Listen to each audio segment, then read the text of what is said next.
यौगिक आसनों को श्वास भर करके करना चाहिए या श्वास छोड़ करके करना चाहिए या श्वास चलते रहना चाहिए, ये कोई ऐसा जनरलाइज सिस्टम नहीं है कि हम ये कह दें कि सांस भर के ही आसन करने हैं या सांस छोड़ करके ही आसन करने हैं, ऐसा नहीं।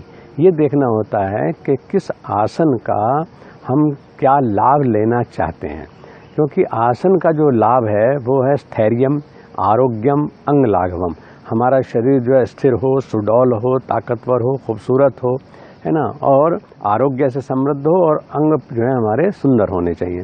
तो सुंदरता को बनाने में रक्त शुद्धि का अपना महत्व है, और फेफड़े का रोल शरीर में यही है कि वो ऑक्सीजन लेकर के और हमारे रक्त को प्यूरिफाई करता है। जहाँ तक श्वास भर कर के झुकने का संबंध है वो ये है कि जिन क्रियाओं में हमें बल लगाना है, यानी आसन में जब बल लगाने की अवस्था होती है, और केवल आसन में ही नहीं, पूरे जीवन में जब भी आपको बल लगाना है तो उस समय श्वास भरा हुआ ही होना चाहिए।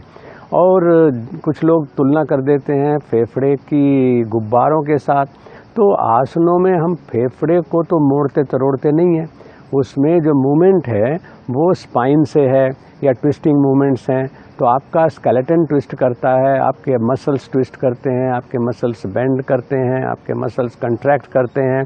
तो उस अवस्था में जहाँ पर बल लगाने की ज़रूरत है वहाँ पर सांस भरना ही होगा। तो इसलिए इसको ऐसा नहीं कि अगर झुकना है तो सांस छोड़ना ही ज़रूरी है या उठना है तो सांस भरना ही ज़रूरी है।